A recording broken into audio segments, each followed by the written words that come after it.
sukacita dari Tuhan terus memberi kita kekuatan, semangat, karena dengan Tuhan kita bisa melewati segala sesuatu rintangan dalam hidup kita. Karena itu saudara, mari kita datang kepada Tuhan. Sebelum kita memulai ibadah kita pagi hari ini, mari kita berdoa. Sungguh Tuhan, kami mengucap syukur Tuhan untuk hari baru yang Tuhan berikan buat kami Tuhan. Terima kasih buat setiap hal yang terjadi dalam hidup kami Tuhan. Kami tahu sukacita dari Tuhan, kekuatan dari Tuhan membuat kami boleh melewati segala sesuatunya Tuhan bersama dengan Engkau Tuhan. Terima kasih Allah, terima kasih. Kami mau buka ibadah kami pagi hari ini Tuhan dalam satu nama yang ajaib, Tuhan Yesus Kristus. Haleluya. Amin. Haleluya. Siap terima sukacita dari Tuhan saudara? Amin. Bersama sukacita dari Tuhan kita lewati segala sesuatu yang terjadi dalam hidup kita. Terima kasih Tuhan. Kami bersukacita karena Engkau ada bersama kami Tuhan.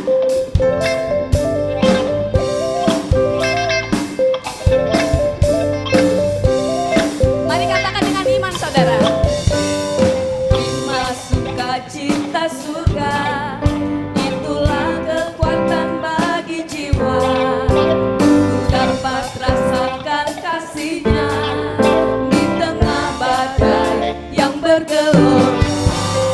Terima sukacita surga, itulah kekuatan bagi jiwa. Dapat saksikan kuasa-Nya, taklukkan badai yang bergelora.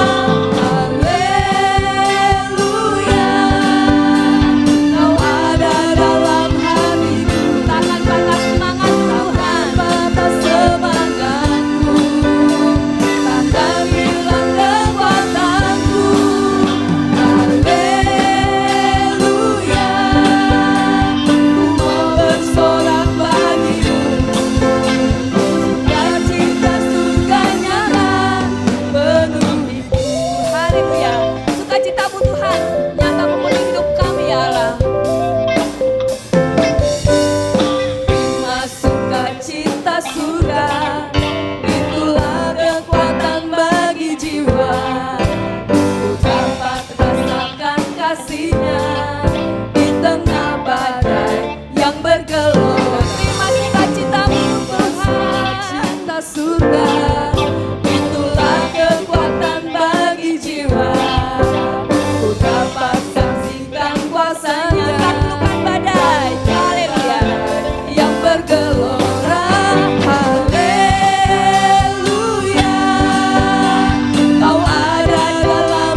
nyata memenuhi hidup kami Allah. Mari siapkan hati kita untuk mendengarkan firman Tuhan saudara. Sebab semua hanya karena kasih karunia Tuhan atas kami. Sebab semua hanya karena anugerah-Mu Tuhan atas kami Tuhan. Mari ajar kami Tuhan, semakin hari semakin indah di hadapan-Mu ya Allah. Mari ajar kami Tuhan, mengikut Engkau dengan setia Tuhan seumur hidup kami Tuhan. Terima kasih Tuhan, terima kasih. Kami bersyukur Allah. Kami bersyukur kami punya anak seperti Engkau Tuhan.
menyembah segala kehendak kami Tuhan. Kami mau belajar mengenal kehendak-Mu dalam hidup kami Tuhan. Hidupku mengiring Yesus, itulah kekuatan hidupku. Ku yakin anugerahnya mampu jadikanku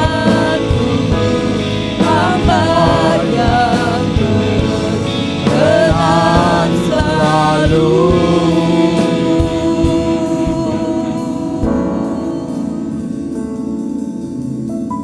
Haleluya. Syukur kami naikkan ke hadapan hadirat-Mu Tuhan. Kalau kami boleh kembali beribadah pada pagi hari ini, kami boleh kembali ya Tuhan memuji dan membesarkan nama-Mu. Kami mengucap syukur buat kasih setia-Mu, kemurahan-Mu, pertolongan-Mu, rahmat-Mu bagi kami sekalian ya Tuhan. Sungguh seperti nyanyian yang baru saja kami naikkan, kami ingin mengiring Engkau Tuhan. Kemana Engkau pergi ya Tuhan, kami ingin ikut Tuhan. Karena kami tahu Engkau ada di dalam kerajaan sorga. Dan kami ingin pergi ke sorga Tuhan. Kami ingin bersama-sama dengan Tuhan selalu sepanjang umur hidup kami, selama-lamanya, karena dalam kekekalan bersama dengan Tuhan. Terima kasih Tuhan Yesus, terima kasih. Terimalah kiranya segala sembah syukur yang kami naikkan ke hadapan hadirat-Mu, dan kiranya semua boleh menyenangkan hati Tuhan. Sebentar kami akan mendengar daripada sebagian daripada firman-Mu. Mari Tuhan Yesus, urapi hamba-Mu, urapi kami semua yang akan mendengar firman-Mu, sehingga firman-Mu tidak lalu begitu saja, melainkan boleh mengajar kami, boleh membuat kami semakin hari semakin takut akan Tuhan, semakin mengenal dan dikenal Tuhan, dan juga semakin mengasihi dan dikasihi Tuhan. Terpuji nama-Mu, kami berdoa dan mengucap syukur hanya di dalam nama Tuhan kami, Yesus Kristus. Haleluya. Amin.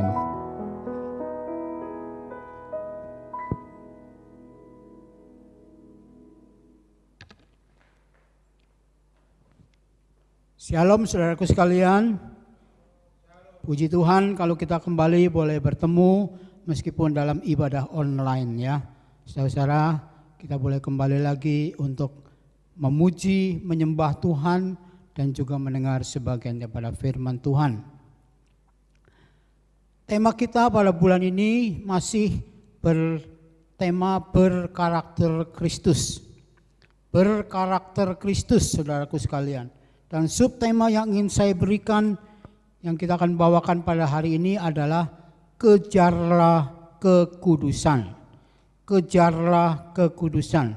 Tapi sebelum kita mengejar kekudusan, saudara-saudara, maka kita perlu tahu sebetulnya apa sih karakter itu sebetulnya apa ya.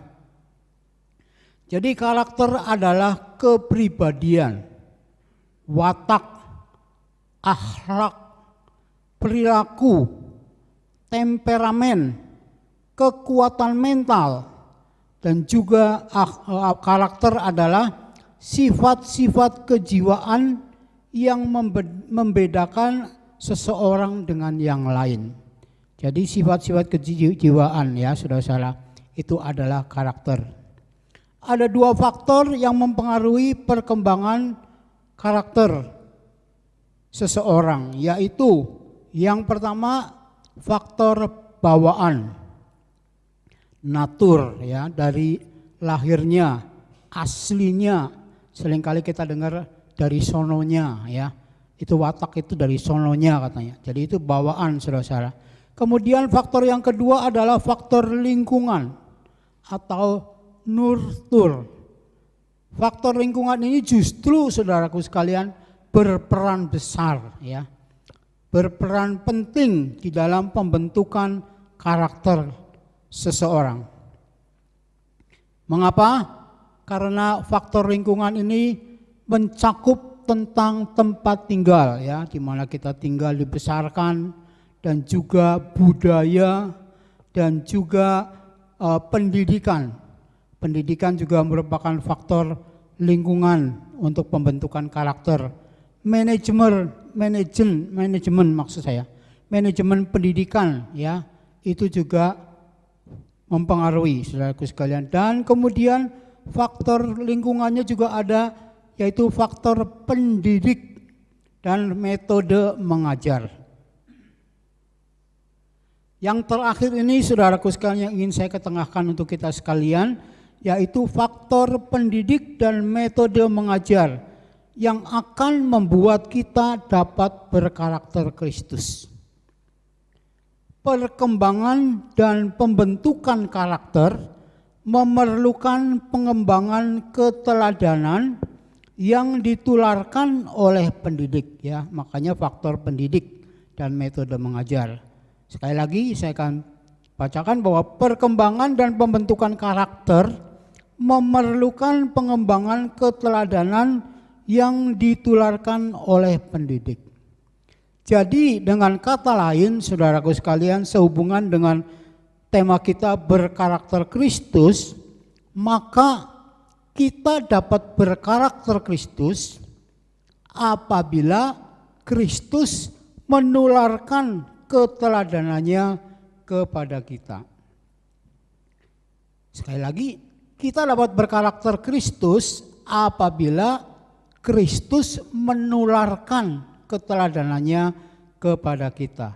Dan keteladanan Kristus adalah keteladanan yang sempurna. Tidak ada duanya saudaraku sekalian ya. Kenapa? Karena dalam 1 Petrus 2 ayat yang ke-22 dikatakan di situ bahwa ia, maksudnya Yesus ya, Yesus tidak berbuat dosa.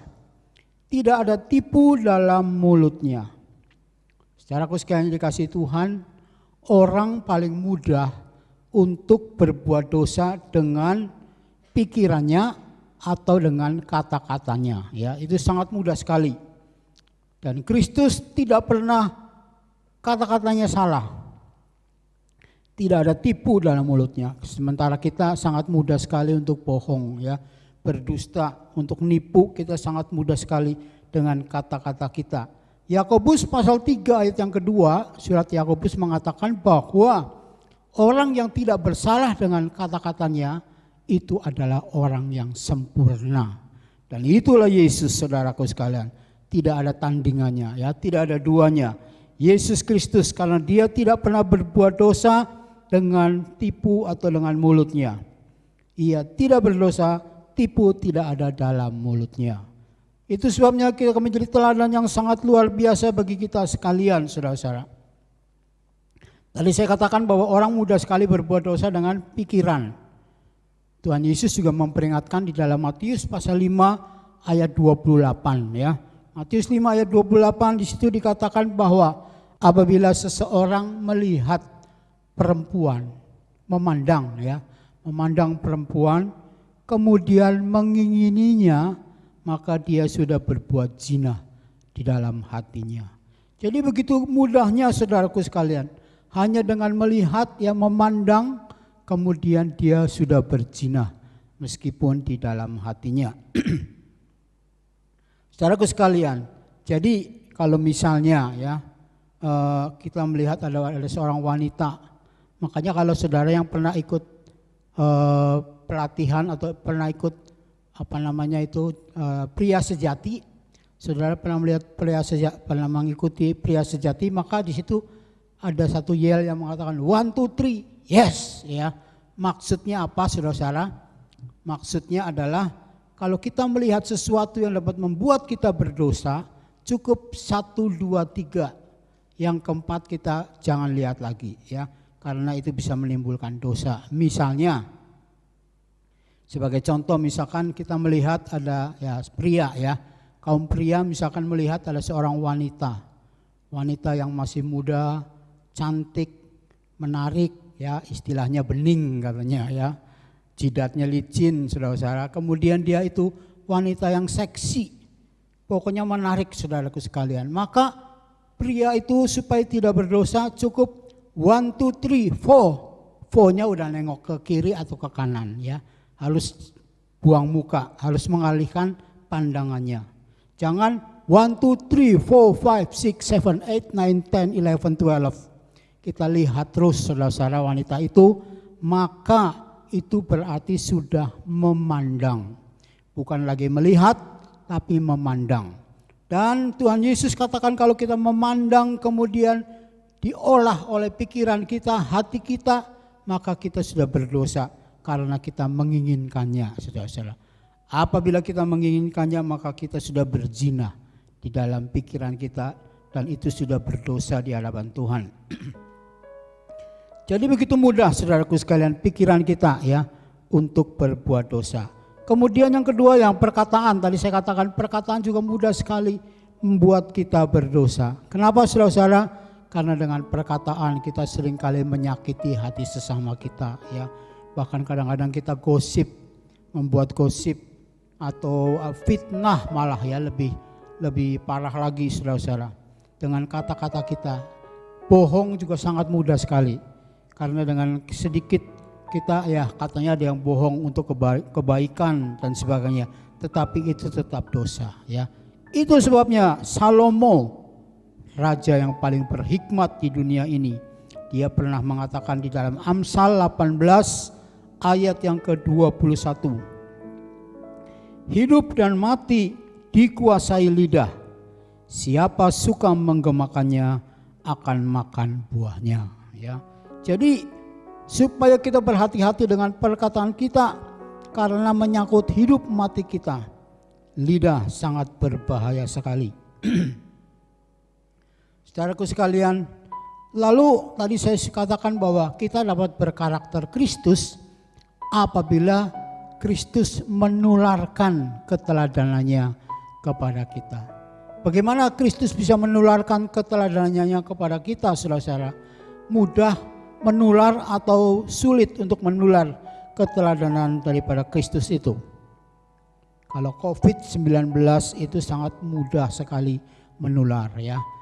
Virus corona sangat mudah menular karena dengan hanya bersalaman, kalau kita bersalaman dengan orang yang punya virus corona, maka kita akan tertular. Bahkan kalau kita dikasih uang saudara-saudara oleh orang yang mengidap ada virus corona di dalamnya, kita dikasih uang, kita terima uang dengan sukacita, tapi kita nggak tahu bahwa dari uang itu kita ketularan virus corona ya. Jadi begitu sangat mudah menular melalui COVID-19 atau virus corona. Tetapi bagaimana dengan Kristus? Apakah Kristus mudah menularkan keteladanannya kepada kita atau tidak? Itu sebabnya Tuhan Yesus mengundang kepada kita, saudara-saudara, yaitu di dalam Matius pasal 11 ayat yang ke-29.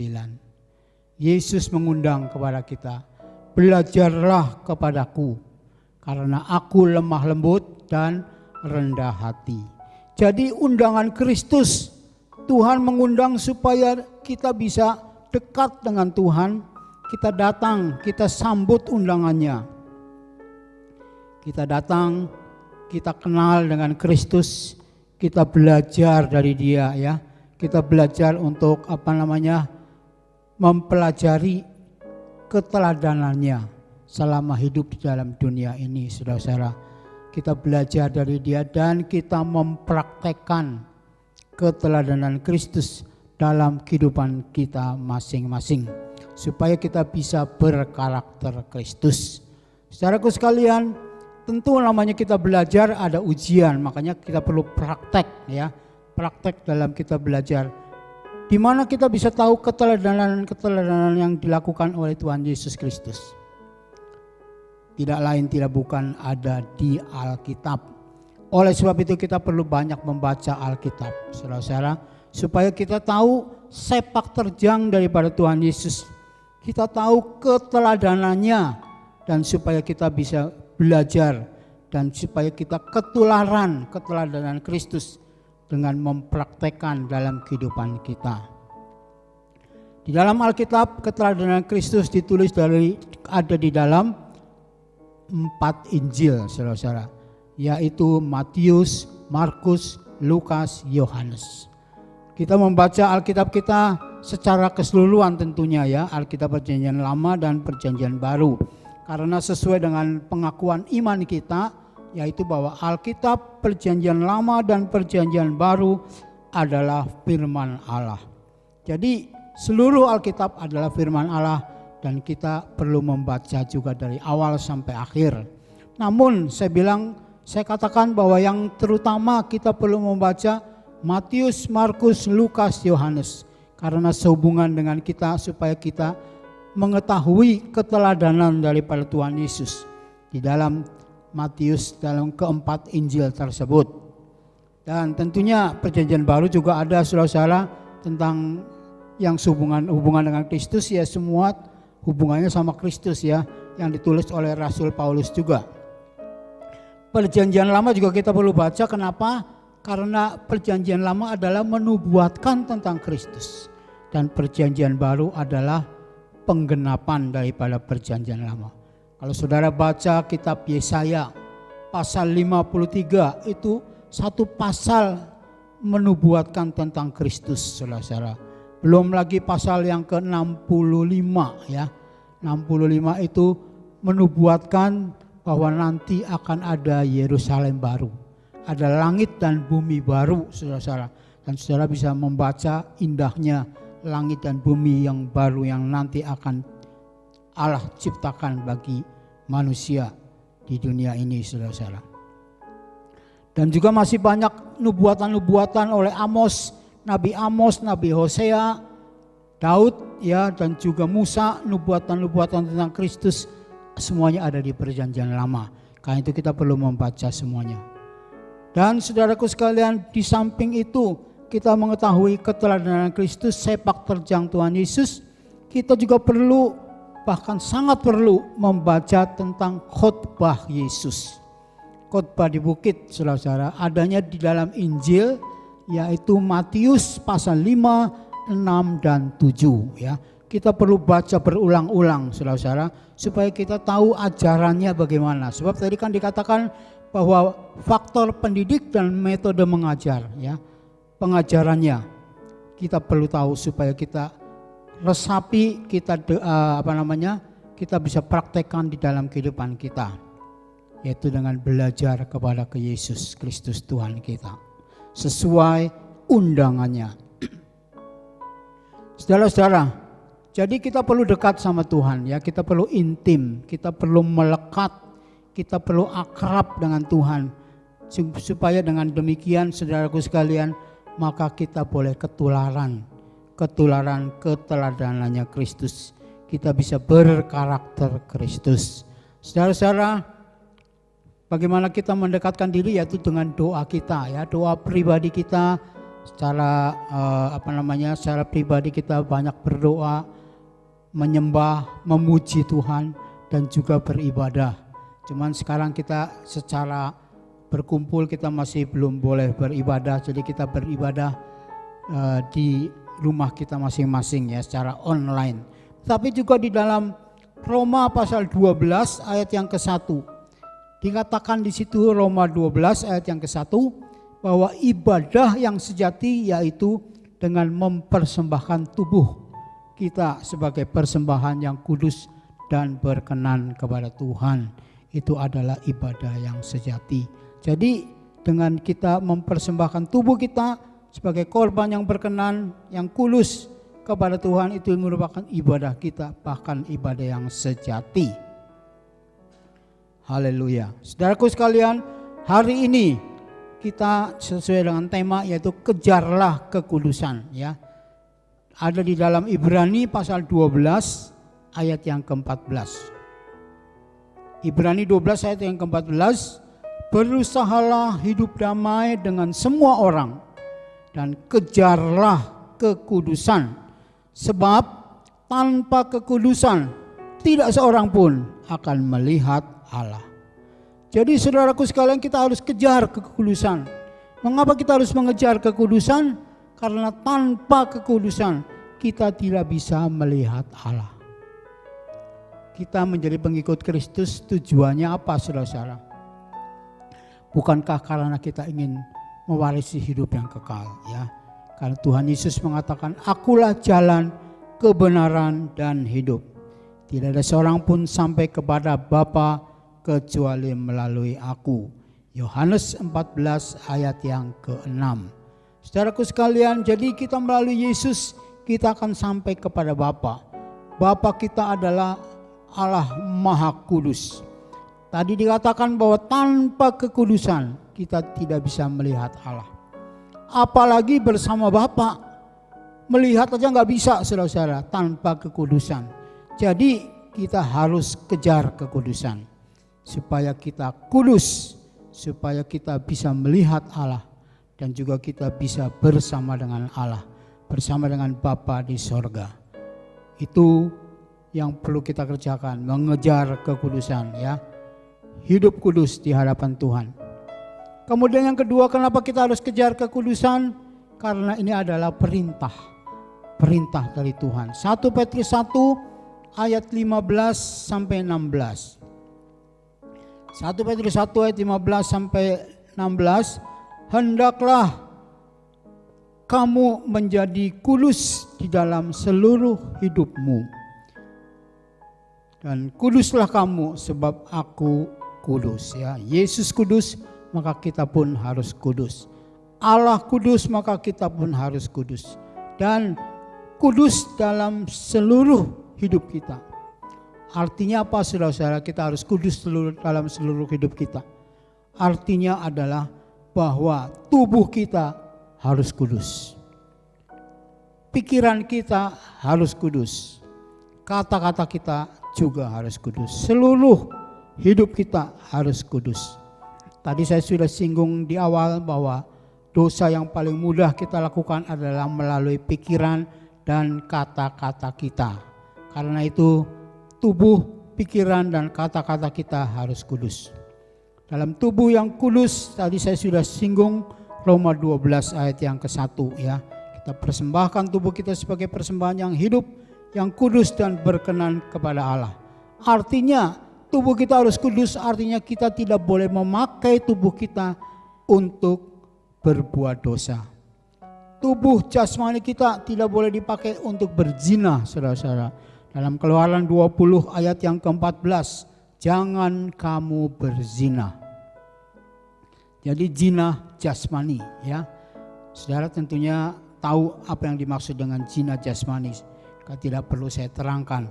Tapi tadi juga sudah disinggung juga mengenai kalau kita memandang wanita dan menginginkannya, itu juga sudah berzina, saudara-saudara. Kemudian zina rohani. Apa itu zina rohani? Zina rohani juga ada dalam Keluaran 20 ayat yang ketiga. Jangan ada padamu ilah lain di hadapanku. Artinya kita tidak boleh menyembah ilah lain. Kita hanya menyembah kepada Allah kita yang kita kenal di dalam Tuhan Yesus Kristus. Kalau kita menyembah ilah lain, maka berarti kita sudah berzina secara rohani. Tubuh kita harus kudus. Jangan ada zina jasmani maupun rohani di dalam kehidupan kita. Matius 5 ayat 8 Tuhan Yesus juga mengatakan, berbahagialah orang yang suci hatinya karena mereka akan melihat Allah. Jadi harus suci, kudus, baru kita bisa melihat Allah, saudaraku sekalian. Itu sebabnya kita harus kejar kekudusan.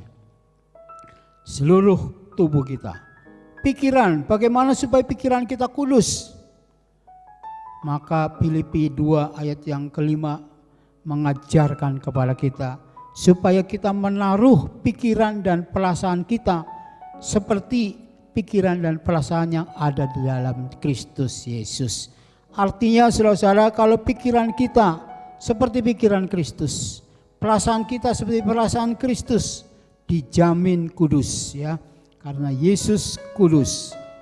Aku kudus, hendaklah kamu kudus. Yaitu kata Tuhan Yesus Kristus. Jadi saudaraku sekalian, dengan kita menaruh pikiran perasaan kita kepada Kristus seperti yang ada pada Kristus, maka kita ada dalam pikiran yang kudus. Jangan mikir yang jorok-jorok ya, saudara, porno-porno dan sebagainya. Demikian juga kata-kata. Kata-kata juga harus kudus. Yakobus 3 ayat 2 tadi mengatakan bahwa orang yang tidak bersalah dalam kata-kata adalah orang yang sempurna. Karena kata-kata itu sangat berbahaya, saudara-saudara. Yakobus juga menggambarkan bahwa lidah itu, melalui lidah kita mengeluarkan kata-kata yang berbahaya, bisa seperti membakar hutan, saudara-saudara. Itu maksudnya gambaran betapa sangat bahayanya kata-kata. Oleh sebab itu kita juga harus menjaga kata-kata kita supaya tidak menyakiti hati sesama kita, supaya kudus selalu, tidak berkata-kata yang porno, yang sia-sia, ya, kata-kata sia-sia, melainkan kata-kata untuk memuji dan menyembah Tuhan. Mengumpat orang, nyumpahin atau mengutuk juga itu tidak berkenan di hadapan Tuhan. Itu tidak kudus, saudara-saudara. Kita harus jauhi itu juga. Saudaraku sekalian dikasih Tuhan, sekarang kita berada di dalam zaman, ya, orang bilang zaman now, ya. Kita berada di zaman akhir dari akhir zaman. Kita berada sekarang di zaman akhir dari zaman akhir atau akhir dari zaman akhir, saudara-saudara. Jadi sudah kita ada di ujung sekali, saudara-saudara, saat ini, ya. Karena itu kita harus bersiap-siap, kita harus berjaga-jaga. Karena sebentar lagi Tuhan datang kali yang kedua untuk menjemput kita sekalian yang masih setia dan percaya kepadanya. Sungguh-sungguh intim dengan Dia, saudaraku sekalian. Saudara-saudara yang dikasih Tuhan, kalau kita berbicara mengenai rapture, ya, tentang pengangkatan orang percaya, itu akan terjadi sebelum dunia kiamat, saudaraku sekalian. Maka kita orang-orang percaya akan diangkat bersama-sama dengan Kristus di awan permai. Kita akan ada pertemuan di udara. Saudara-saudara, kalau kita berbicara mengenai rapture, terus terang saya sendiri merasa was-was, ya. Kenapa was-was, saudara-saudara? Karena saya tidak tahu apakah saya diangkat atau tidak, saudaraku sekalian. Memang kita bisa mengatakan, wah, kalau saya sih yakin dah saya pasti diangkat, ya. Silahkan saja, saudaraku sekalian. Itu namanya percaya diri, ya. Tetapi saudaraku sekalian, Alkitab tidak menulis siapa yang diangkat, bagaimana orang yang akan diangkat dan sebagainya. Dia cuma mengatakan, Tuhan Yesus katakan supaya kita bersiap karena kita tidak tahu waktu dan saatnya. Bisa saja, saudara-saudara, kita mungkin dalam keadaan lagi sedang iman kita lagi merosot, ya, sehingga pada waktu Tuhan datang, waktu pengangkatan itu terjadi, kita sedang berbuat dosa. Mungkin kita sedang merosot imannya sehingga kita tidak diangkat oleh Tuhan. Saudaraku sekalian, karena saya berpikir tentang Nabi Elia. Nabi Elia itu adalah nabi yang sangat luar biasa, hebat luar biasa. Dia diangkat hidup-hidup. Dia tidak mengalami mati, saudara-saudara. Dia diangkat, dijemput oleh Allah yang melalui kereta, dengan kereta berapi, ya. Bukan kereta api, ya. Bukan kereta api Bima, bukan, saudara-saudara, tapi kereta berapi. Datang menjemput Elia, langsung dibawa ke surga. Betapa hebatnya orang ini, saudara-saudara. Tetapi ingat, dia juga pernah merosot imannya pada waktu diancam oleh Ratu Isabel. Waktu itu istrinya Raja Ahab, dia mengancam bahwa besok kamu pasti mati. Dan pada waktu itu dia sangat ketakutan, padahal dia nabi yang sangat luar biasa. Jadi kadang-kadang, saudaraku sekalian, memang kita bisa, iman kita sedang tinggi tapi juga bisa merosot, saudara-saudara, dan kita tidak tahu waktunya. Apakah pada waktu kita sedang merosot imannya kemudian pengangkatan itu terjadi. Jadi yang penting kita harus siap sedia. Itu sebabnya kita perlu kekudusan, ya. Kita perlu kejar kekudusan. Supaya apa? Supaya kita kudus. Dan kalau kita kudus, maka kita boleh melihat Allah. Kita bisa diangkat, saudara-saudara, karena hanya yang kudus yang akan melihat Tuhan. Kalau kita tidak kudus, saudaraku sekalian, pada saat pengangkatan itu terjadi kita sedang tidak kudus, saya khawatir kita akan tertinggal karenanya. Karena hanya yang kudus saja yang bisa melihat Tuhan, bertemu dengan Bapa di dalam kerajaan surga sana. Saudaraku sekalian, saya ada kebiasaan kalau mau ibadah, saudara-saudara, biasanya HP saya matikan ya, on. Dari on jadi off, saudara-saudara, saya silent. Dan biasanya setelah ibadah selesai, saya suka lupa untuk menghidupkan kembali ya. Jadi seringkali udah selesai ibadah, ada orang cari saya, telepon saya, kadang-kadang orangnya jengkel, saudara-saudara. Karena apa? Karena saya nggak dengar, karena masih dalam posisi silent. Jadi karena posisi silent, saya nggak dengar panggilan itu, ada telepon masuk. Dan itu membuat jengkel juga orang, saudara-saudara ya. Nah, maksud saya kita juga harus selalu on di hadapan Tuhan. Jangan sampai kita dalam keadaan off, dalam keadaan silent. Supaya apa? Supaya pada waktu Tuhan panggil kita dengar dan kita bisa bersama-sama diangkat dalam pengangkatan orang yang percaya. Jadi iman kita juga harus selalu on ya. Iman kita harus selalu tertuju kepada Tuhan. Hidup kita juga harus kudus senantiasa. Karena hanya dengan kekudusan kita bisa melihat Allah. Karena itu kita harus kejar kekudusan. Supaya dengan kita mengejar kekudusan, kita mempunyai karakter Kristus. Salah satu karakter Kristus yaitu kudus. Dan kalau kita kudus seperti Kristus, maka kita pasti bersama dengan Bapa. Kita akan melihat Tuhan, kita akan bertemu Tuhan, bahkan kita bersama-sama dengan Tuhan. Karena kita memiliki karakter Kristus, yaitu kudus. Amin untuk firman Tuhan. Haleluya. Mari saudaraku sekalian, kita naikkan pujian yang mengatakan bahwa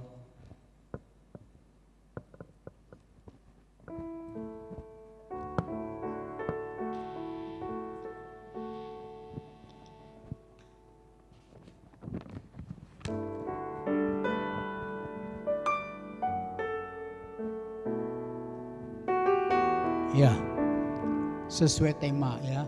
Pujian yang mengatakan bahwa tiada tiada dusta kutemui pada Kristus. Kasih setiamu Tuhan.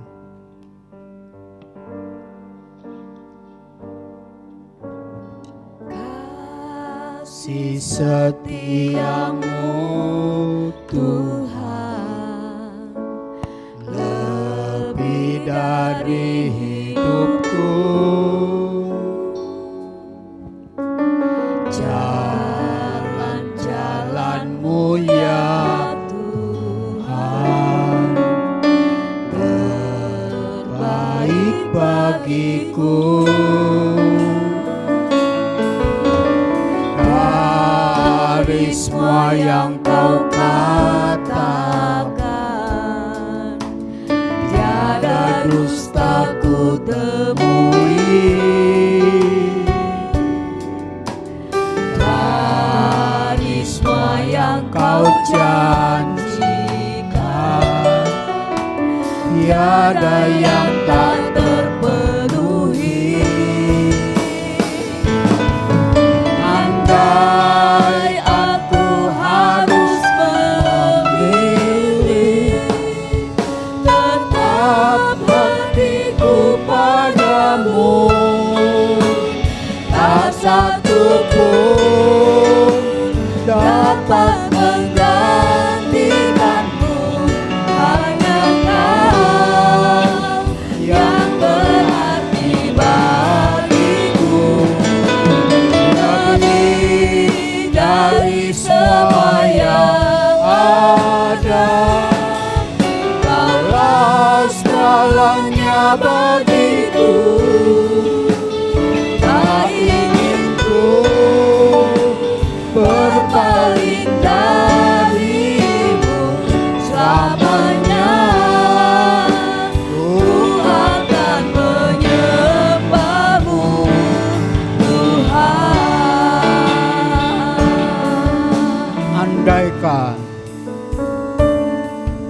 Andaikan ku harus memilih, tetap hatiku padamu, tak satu pun dapat menggantikanmu. Hanya Kau yang berarti bagiku, lebih dari semua yang ada. Kaulah segalanya bagiku, tak ingin ku berpaling darimu selamanya. Ku akan menyembahmu, Tuhan. Haleluya.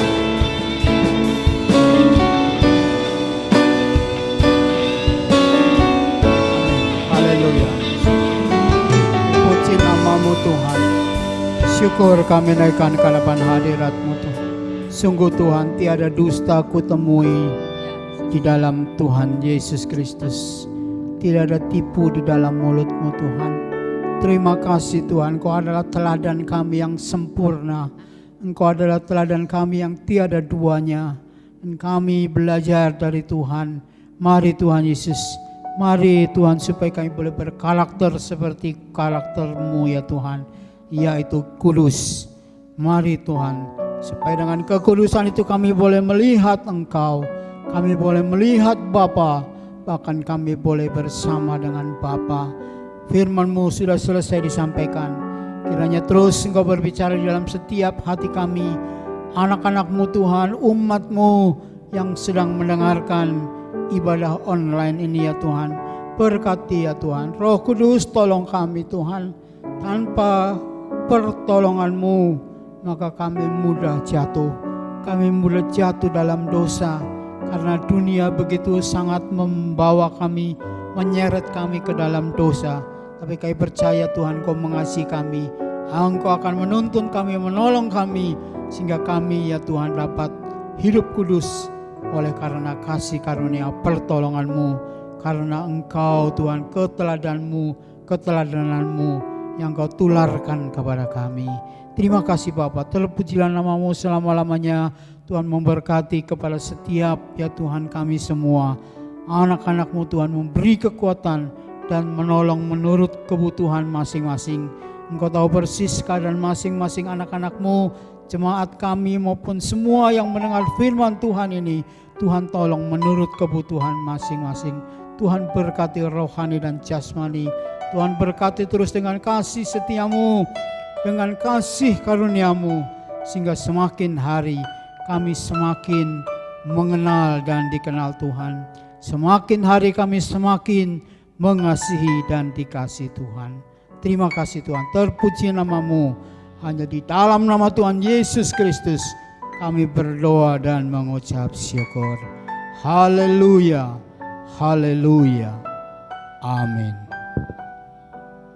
Puji Tuhan, saudara sekalian, firman Tuhan sudah disampaikan. Dan sebentar kita akan mendengar satu kesaksian ya. Saya persilahkan, yaitu dari saudara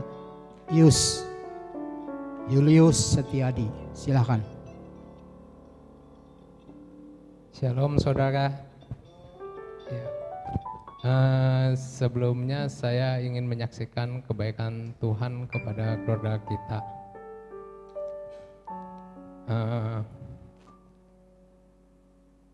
Saya sayang papa, tapi Tuhan lebih sayang papa. Tepat tanggal 28 Maret 2020 jam 7:15 papa dipanggil Tuhan. Setelah berjuang melawan penyakit kanker lidah. Awalnya kita tahu papa sakit kanker tuh karena si papa bilang suka pusing ini. Kita suka bawa papa ke rumah sakit sampai si papa daftar sendiri ke dokter. Dia bilang, iya nih sering sakit kepala, mungkin efek dari kanker hidungnya kali, kata dokter. Bolak-balik nggak ditemuin. Pas kita taunya di bulan September. September tuh kita pindah dokter bilang, ini nih kayaknya nih, dia bilang lidahnya keras, dia bilang mungkin, dia bilang ini kanker lidah, dia bilang, tapi coba aja kalau emang ini. Langsung kita cek kepastiannya segala, ternyata emang benar kanker lidah stadium 4, tapi si papa tetap kita nggak kasih tahu. Kenapa? Karena takut papa down.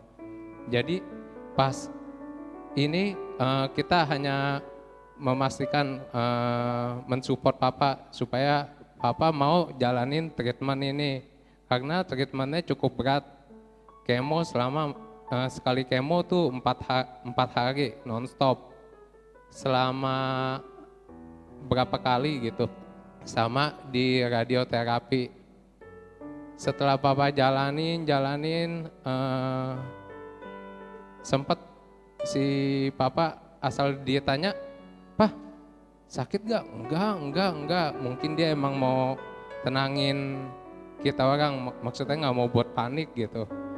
Tapi kita taunya setelah setelah menjalanin kemo 4 hari, berapa hari kemudian si papa kayak ngedrop, dibawa ke rumah sakit. Pas dibawa ke rumah sakit, si dokternya sama susternya yang bilang, ini si bapak sakitnya minta ampun, dibilang tulang, dibilang kayak mau dibilang kayak rontok, dia bilang satu-satu, dia bilang ngilu, dia bilang kasanya nih, dia bilang bapak sih, dia bilang hebat, dia bilang nggak pernah ini, asal ditanya dia bilang enggak, tapi dia bilang ini sakitnya minta ampun, dia bilang kalau kita lihat dari hasilnya gitu. Habis itu sempat pas udah itu beberapa kali kemo, pas terakhir kemo ketiga kalau nggak salah, habis kemo si papa begitu lagi, terus si dokternya sih udah bilang, nih pakai ini ya, dibilang sampai dikasih obat penahan sakit. Ya kalau bahasa kitanya sih morfin minum sama morfin tempel koyo. Karena ya kata dokternya emang udah sakitnya minta ampun itu, dia bilang. Soalnya lidah itu dia bilang pusat segala saraf semuanya ada di situ, dia bilang. Jadi dia bilang karena lidahnya nih udah baal, maksudnya udah keras, dia bilang, jadi sakitnya minta ampun. Tapi dari situ maksudnya ya dari awal papa sakit, saya selalu berdoa sama Tuhan, Tuhan kasih izin, kasih kesempatan kedua kalinya biar papa boleh menjadi terang dan garammu. Selama ini si papa menurut saya sih udah menjadi garam sama terang. Dimanapun papa berada ya semua orang pasti tahulah. Setelah kemo ketiga itu dokter udah bilang, ini nih, dia bilang saya pakai morfin ya, terus kita suntik supaya leukositnya naik. Biasa habis kemo selalu semuanya nol, kayak di reset ulang lah, trombosit nol, semuanya pokoknya nol. Jadi itunya disuntik untuk naikin leukosit. Setelah naikin leukosit biasa 3 hari dicek darah lagi, maksudnya ini leukositnya naik atau enggak. Kalau misalnya nggak naik ditambah lagi. Tapi pas kemo ketiga itu setelah disuntik, dokter sih udah bilang, wah, dia bilang ini kayak hasilnya ini besok kita coba lagi, dia bilang kita suntik lagi untuk naikin ini. Tapi di situ papa udah maksudnya nggak tahan. Sebelum papa dipanggil Tuhan, jam 2 dia sih sempat tulis surat. Dia bilang ya ada itu, pokoknya tulisannya tuh udah nggak begitu jelas, tapi di belakang-belakangnya ada Tuhan-Tuhannya. Mungkin ya menurut saya Papa tetap percaya Tuhan. Dia bilang dia minta dikremasi karena maksudnya nggak mau merepotkan itulah keluarga atau apa. Ya udah, nggak tahu ini pikiran dia mungkin siang atau besokannya kali bisa dipanggil Tuhan. Tahu-tahu pagi itu Papa dipanggil sama Tuhan. Ya sempet sih kita agak gimana gitu. Sakit sih sakit, ya itu balik lagi karena saya sangat bersyukur juga, maksudnya komunitas kita yang selalu mensupport kita gitu. Sampai akhirnya ya waktu awal emang saya doa minta kesempatan buat Tuhan kasih kedua kalinya, dari yang kanker hidung, kanker lidah maksudnya supaya disembuhin lagi. Tapi ngelihat penderitaan Papa yang begitu sakit berat, jadinya saya cuma doa satu, Tuhan saya minta belas kasihan-Mu supaya Papa diberi tiket keselamatan, supaya Papa bisa ngumpul dengan kita semua.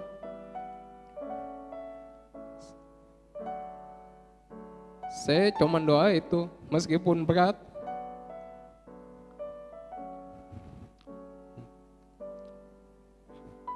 Tapi ya saya kasihan sama Papa karena melewati dan menahan rasa sakit itu. Jadi ya saya doa itu, saya percaya sekarang Papa udah bersama Tuhan Yesus. Saya tanya, saya doa sama Tuhan, Tuhan betul gak sih Papa sekarang nih udah sama Engkau? Beberapa hari setelah Papa meninggal, si adik saya ada sempat dia datang pagi-pagi, dia cerita, dia bilang, kok gua itu loh ngimpi Papa, dia bilang.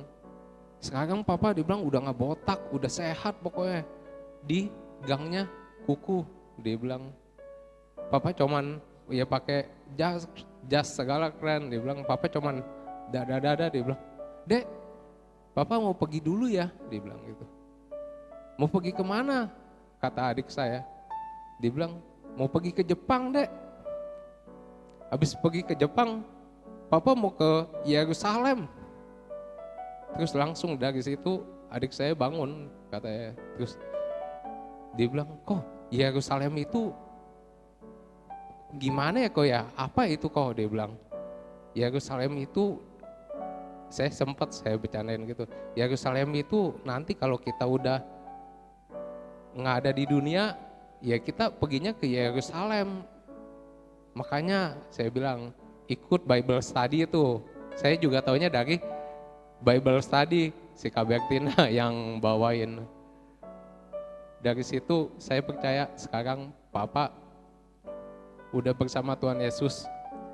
Soalnya saya taunya ya Papa ngomong begitu, dia bilang ke Yerusalem. Selama ini semasa Papa hidup, Papa cuma ngomong ke kita orang, dia bilang, tuh si mama lu, dia bilang rajin ke gereja, apa dia bilang, kalau ada berkat Tuhan izinin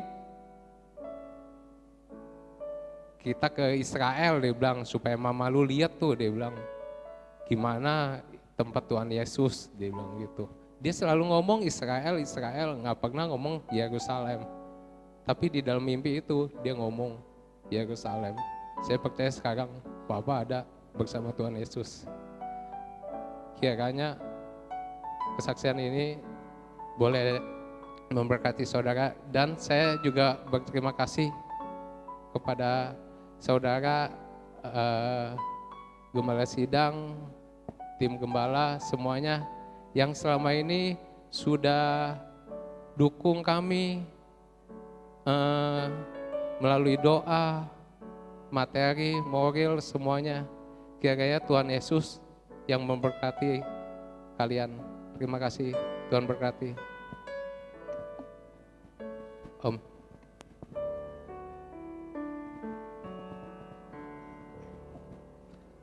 Haleluya.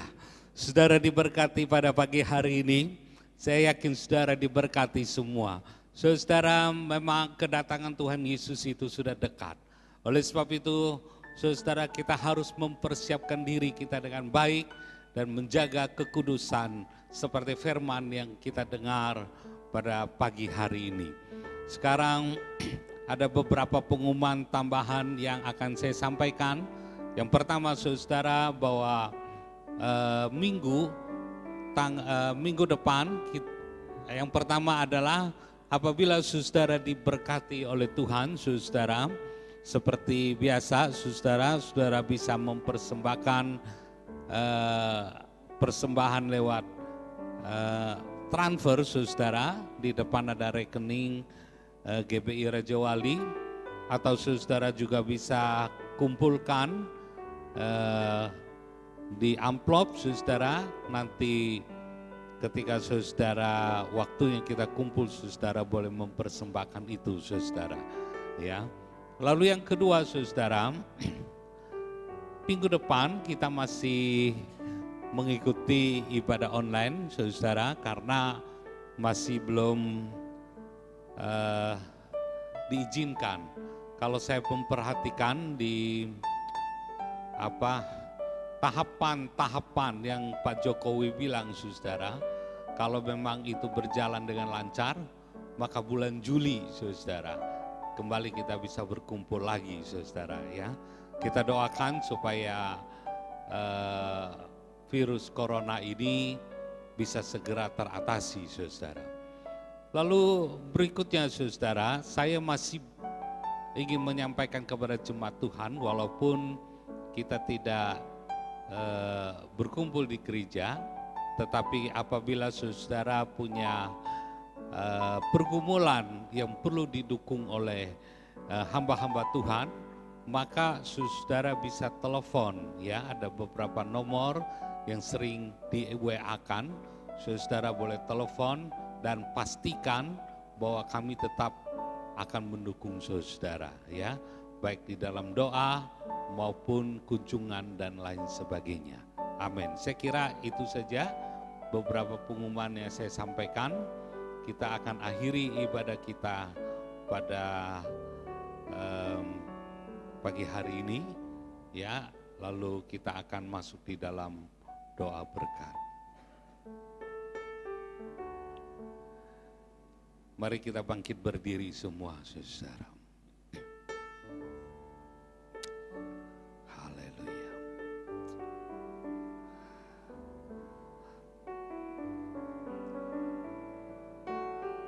Haleluya, haleluya. Bapak, Ibu, saudara yang dikasihi oleh Tuhan, terimalah berkat Tuhan. Berkat dari Allah Bapa di sorga, Allah yang sangat mengasihi dan Allah yang senantiasa memperhatikan kita. Sukacita, cinta kasih, dan damai sejahtera dari Tuhan kita Yesus Kristus, serta pimpinan, penyertaan, dan pertolongan Roh Kudus, mulai pagi hari ini sampai Maranatha, Tuhan Yesus datang kembali.